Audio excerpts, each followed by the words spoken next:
पिछले वीडियो में जब आपको काउंसलिंग को लेकर डॉक्यूमेंट्स तैयार करने की बात कही गई और उसकी जानकारी दी गई, तो लगातार अभ्यर्थियों के माध्यम से जो भी लोग जुड़े हुए हैं चैनल पर, उनके लगातार कमेंट्स आ रहे थे कि सर आप ये बता दीजिए कि कौन कौन से प्रमाण पत्रों की आवश्यकता पड़ेगी। साथ में बहुत सारे लोगों की ये भी कमेंट्स आ रहे हैं लगातार कि सर मेरे डॉक्यूमेंट्स पहले से ही जमा हैं तो मुझे नहीं जमा करना पड़ेगा क्या। ऐसे बहुत सारे सवाल हैं। तो देखिए पहले इस पर बात कर लेते हैं, जमा है कि नहीं जमा है। देखिए बहुत सारे अभ्यर्थी ऐसे हैं जिनके प्रमाण पत्र जमा हैं, ठीक है, और बहुत सारे अभ्यर्थी ऐसे हैं जिनके प्रमाण पत्र नहीं जमा है, यानी कि वो प्रमाण पत्रों को अपने वापस ले आए हैं। तो सबसे पहले जिनके जमा है वो सुन लें।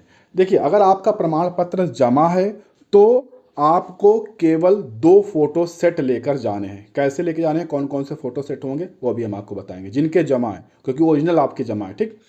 जिनके ओरिजिनल नहीं जमा है उनको सारे ओरिजिनल भी लेके जाने हैं और उनके 2 फोटो सेट लेकर जाने हैं, ठीक है।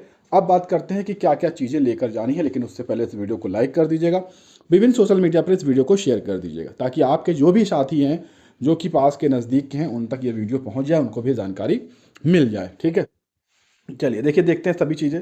सबसे पहले आपके पास जो चीज़ होनी चाहिए वो होनी चाहिए आपका आवेदन पत्र, ठीक है। आवेदन पत्र आपका बहुत ही महत्वपूर्ण है। आवेदन पत्र में आपका पहले तो रजिस्ट्रेशन वाला प्रिंट, उसके बाद फीस जमा करने वाला प्रिंट, उसके बाद फाइनल प्रिंट। आवेदन पत्र में 3 तरह के प्रिंट थे, तो तीनों प्रिंट यहाँ पर आपको चाहिए, ठीक। अब इस पर भी बहुत सारे लोगों के ये सवाल होंगे कि सर मेरे पास तो आवेदन पत्र नहीं है या मेरे पास फीस का प्रिंट नहीं है। तो ऐसी स्थिति में अब देखिए दोबारा तो चीज़ें वो प्रिंट अब हो नहीं पाएंगी। अगर उसकी फ़ोटो कॉपी बची हो, शायद आपके पास बहुत सारे लोग रखे होंगे संभाल कर, तो आप उसका 2-3 स्टेट करवा लीजिए, ठीक है। अगर नहीं है तो फिर उस पर कुछ नहीं है, आपको जो है आपके पास वो आपको लेके जाना। अगर आपके पास प्रथम वाला है यानी कि रजिस्ट्रेशन वाला है तो वही ले जाइएगा, अगर केवल फाइनल वाला है तो वही ले जाइएगा, ठीक है। वो सभी चीज़ें हो जाएंगी, क्योंकि लंबा समय हो चुका है तो ऐसे में लोगों से मिस हो जाती हैं। उसका कोई रास्ता नहीं है कि इस ऑफिशियल वेबसाइट पर जाइए यहाँ से डाउनलोड कर लीजिए या वहाँ पर चले जाइए वहाँ से आपको मिल जाएगा, ऐसा कोई भी रास्ता नहीं है, ठीक है। तो उस पर कोई भी कमेंट करने की आपको आवश्यकता नहीं है, क्योंकि मैंने आपको आंसर दे दिया है, कोई भी उसका वो नहीं है। जिसके पास है, क्योंकि वो ज़रूरी भी है, ख़ास तौर पर ज़रूरी भी है। अब बहुत सारे लोगों का इस पर ये भी सवाल होगा कि सर अगर नहीं है तो क्या कोई समस्या होगी। देखिए समस्या होगी या नहीं होगी ये चीज़ें आपको उस समय पता चलेंगी जब काउंसलिंग होगी और वहाँ के जो अधिकारी काउंसलिंग कर रहे होंगे वो आपको इस पर डिटेल से जानकारी देंगे। क्योंकि अलग अलग तरीके के लोग बैठते हैं, वो लोग कहते हैं ठीक है बहुत समय हो गया, चलो हाँ यहाँ पर आपका नाम है और ठीक है हम मान लेते हैं। वो लोग कहेंगे नहीं हमको वो चाहिए। तो ये सभी चीज़ें अलग अलग व्यक्ति पर डिपेंड करती हैं। सभी चीज़ समझते हैं ना, ये कहीं पर इसके लिए कोई एक दिशा निर्देश तो जारी नहीं है, ठीक। तो यहाँ से आप ये चीज़ समझ चुके होंगे। अब दूसरा पॉइंट पर जो है, दूसरे नंबर पर जो आपको चाहिए वो चाहिए आपको मूल रूप से ड्राफ्ट, जिसके पीछे अभ्यर्थी का नाम, पिता का नाम, रजिस्ट्रेशन संख्या सभी चीज लिखा हो। अब ये कहेंगे कि मूल ड्राफ्ट क्या है, तो मूल ड्राफ्ट आपके पास क्या होना चाहिए तो हम आपको बता दें। ये पहले कुछ भर्तियों में लगता था, 69,000 में लगा है, 68,000 में लगा है, ठीक है। फीस लगती थी आपको पता है, ये उसके लिए है। तो ये जो है इसकी आपको 12,460 में आवश्यकता नहीं है। पॉइंट नंबर तीसरे में आते हैं, इसकी आपको आवश्यकता है नोटरी, ठीक है। नोटरी यानी कि शपथ प्रमाण पत्र, ठीक है। उसमें ये सभी चीज़ें लिखी होती हैं कि आपका नाम ये है, आपके पिता का नाम ये है, आप यहाँ कर रहने वाले हैं और आप जो प्रमाण पत्र दे रहे हैं वो सभी सही हैं, उसमें कोई भी गलतियाँ नहीं है। अगर गलतियाँ पाई जाएँ तो आपकी नियुक्ति निरस्त की जाए, सभी भाषा लिखी होती है, ठीक। तो इसको लेकर आपको परेशान होने की नहीं है। पूरे 51 जनपद के अभ्यर्थियों को मैं बता रहा हूँ, किसी को परेशान होने की आवश्यकता नहीं है।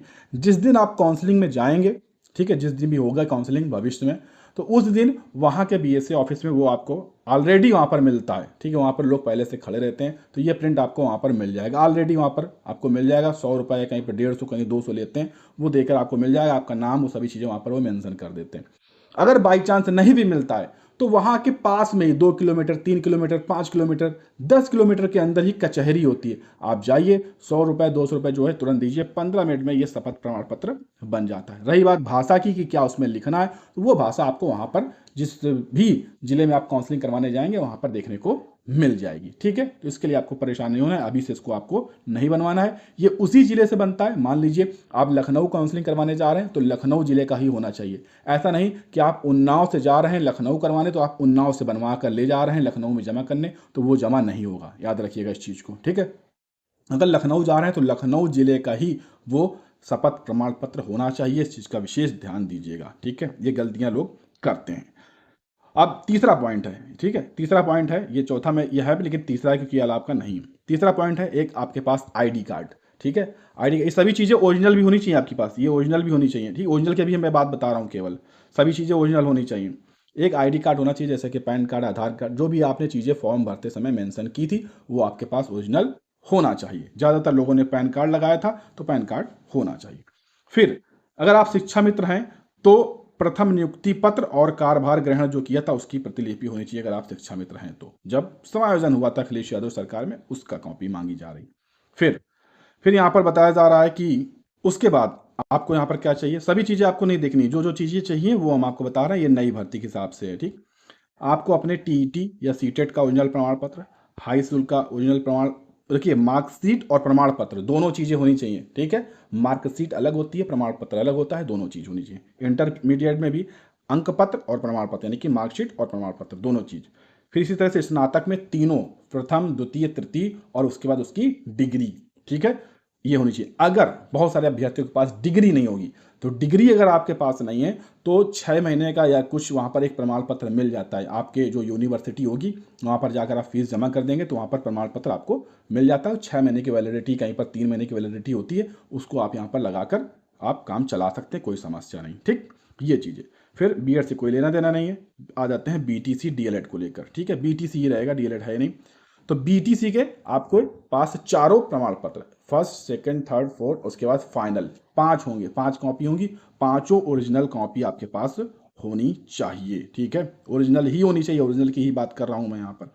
उसके बाद जाति प्रमाण पत्र आपका अपने जिले का होना चाहिए, ठीक है, याद रखिएगा। अगर महिला है, किसी की शादी हो गई है, किसी अन्य जाति में हुई है, तो आपको वही जाति लगेगी जो आपके फादर के घर पर थी, ठीक है, ये विशेष चीज़ का ध्यान रखिएगा, वही पुराने वाला ही लग जाएगा। अगर आपके पास पुराना रखा है, जब आपने बनवाया था 2017 में या 16 में, तो वही लग जाएगा, कोई समस्या नहीं है, नए बनवाने की कोई आवश्यकता नहीं है, ठीक है। उसके बाद निवास प्रमाण पत्र, निवास प्रमाण पत्र आपका होना चाहिए, आपका वो लगेगा निवास प्रमाण पत्र, ये भी आपके फादर के घर वाला ही लगेगा।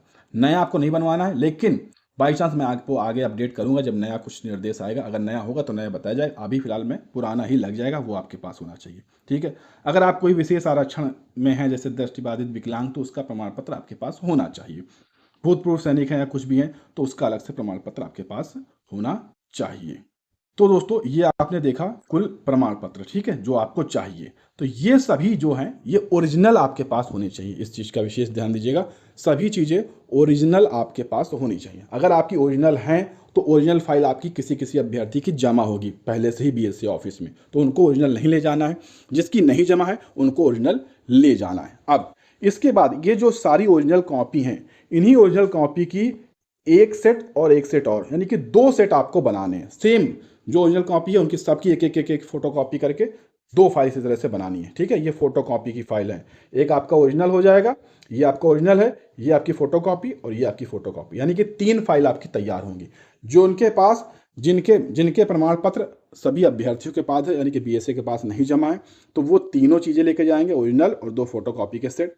जिनके ओरिजिनल जमा है, ठीक है, तो वो केवल फोटो कॉपी के ये दोनों सेट लेकर जाएंगे। ये पूरे चीज़ें आपको लगने वाली हैं, जो कि मैंने इस वीडियो में विस्तार से आपको बता दिया है। उम्मीद है सभी चीज़ें डिटेल से आपको समझ में आ गई होंगी। तो ये सभी चीज़ जो है ओरिजिनल अगर आपके घर पर रखे हैं तो आप उनको ढूंढ लीजिए, तैयार कर लीजिए, अच्छे से उनके फ़ोटो स्टेट कराकर फाइल में मेंशन कर लीजिए, ठीक है। अगर ओरिजिनल जमा है तो फोटो कॉपी जो फाइल है वो तैयार कर लीजिए 2 सेट में। इसके अलावा कम से कम 4-4, 5-5 फोटो भी आपके पास होनी चाहिए, वो भी चीज़ें रहती हैं, वो लगती हैं यहाँ पर, ठीक है। तो ये सारे डॉक्यूमेंट्स हैं। इसके अलावा भी अन्य कोई सवाल है तो कमेंट कर दीजिएगा, अगले वीडियो के माध्यम से उस पर भी विस्तार से जानकारी आपको दे दी जाएगी। यहाँ तक वीडियो देखने के लिए धन्यवाद।